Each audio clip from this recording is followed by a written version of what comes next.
Hi, my name is Gabby Jeffers. The class I'm currently taking for this project is motor behavior. My major is exercise and movement science, and I did my movie on competitive backstroke starts.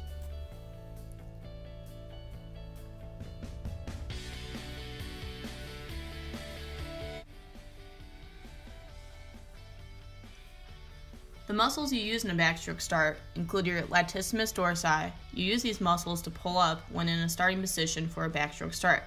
You use your shoulder muscles, including your deltoids. You use your chest, core, and pecs to jump farther when you're in your phase 2 and 3, which we'll discuss later. You'll use your rectus abdominis and your external obliques, your upper legs, your quads, and your hamstrings.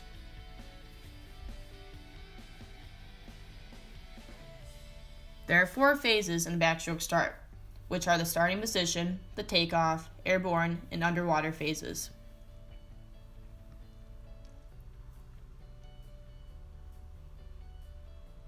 The first phase is the starting position. You jump in the water and grab the handles or bar in front of you. You put your legs shoulder length apart on the wall with both heels slightly off the wall.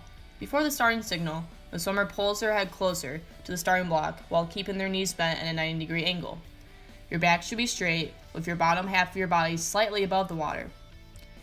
Your shoulder blades should also pinch together while pulling yourself up.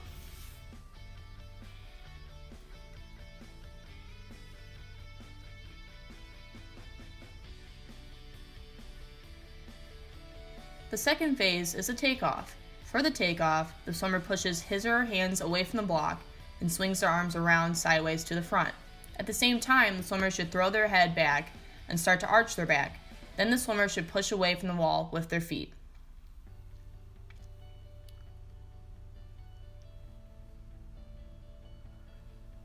The third phase is being in the air. The swimmer should have their back arched during the airborne phase, so their feet and hands touch the water while the rest of the body is above the water line. They should also have their head fully back, and their hands and arms should start to form together in a streamline to further propel them underwater and have a smooth entry. This permits a faster start. The last phase is the underwater. After the swimmer's full body is immersed in the water, the swimmer should have a tight streamline and should start making dolphin-like kicks to propel themselves faster underwater, where they would switch to a flutter kick once they come up to start to swim the backstroke.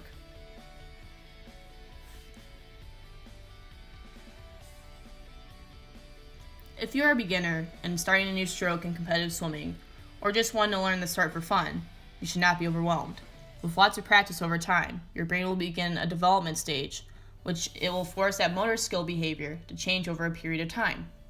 Once you keep practicing this over and over again, the skill will be glued in your brain throughout motor learning. With improvement of motor development over time, our brain can also develop proprioception, meaning it is able to realize that where our bodies should be facing and where our hands and feet need to be positioned while performing the start. It can also affect our motor behavior, where our nervous, skeletal, and muscular systems work together in order to perform that start.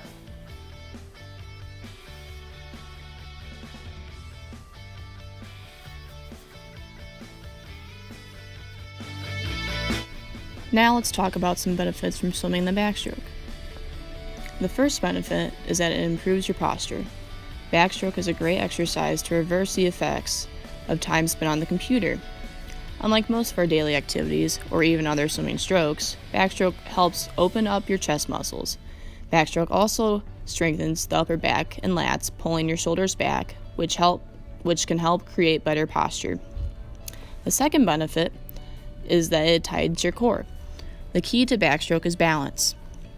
Although all swim strokes strengthen the abs, the rhythm of backstroke engages your entire core through a slight hip rotation.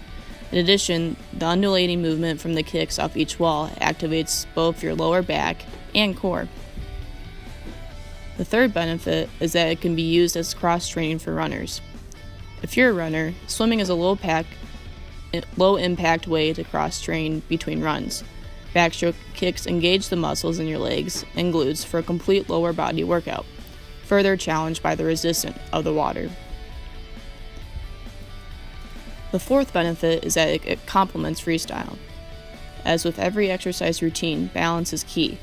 Freestyle is often favored by many swimmers and is the first stroke taught to beginners.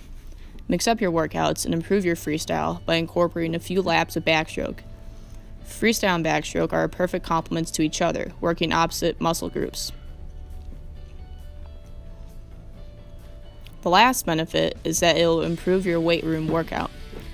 When you're not rocking it out in the weight room, use backstroke as a way to strengthen your arms and shoulders. Once your fingers enter the water to begin your catch, your biceps must bend against the resistance of the water to finish each stroke. Although your biceps and lats are in the greatest demand during your catch, your triceps and lats will benefit as well. Now let's talk about some common injuries. Shoulder injuries are by far the most common swimming injuries. Shoulder injuries can occur due to flexibility issues. When your shoulder is too loose, the ball of your shoulder may shift within the socket, causing injury. When the shoulder is too tight, due to lack of flexibility, tears in the soft tissue of the shoulder may occur.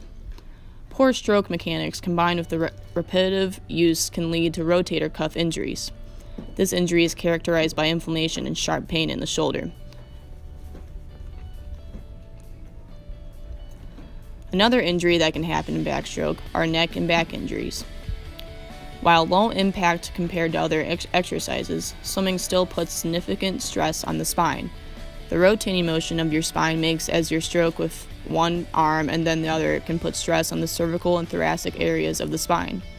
This can lead to strains, sprains, and disc injuries. Neck pain during swimming is often related to the high head position required for many strokes. In proper form, while rotating your head sideways to take a breath or lifting your head out of the water can cause injury and pain. The last thing I want to talk about is how to prevent these injuries. Most swimming injuries are the result of poor technique or overuse. It is therefore important to first ensure you are performing your swimming strokes correctly. If you're unsure or are feeling pain during swimming exercises, check with your coach or sports therapist. It is also important to avoid training when your muscles are tired, especially after using the weight room. Always warm up and stretch before a swim lesson or even during swim training. Alternative strokes to prevent overuse of muscle groups, so freestyle or breaststroke. Avoid excessive rotation of your hips. Avoid sharp rotations of the neck and head when coming up for air by rotating your body more. Cool down after a swim session, including stretching, and between swim sessions, perform strengthening exercises. Now that is the end of my video. I hope you learned a lot of new information. Now here are some bloopers, and again, I hope you enjoyed my informational video.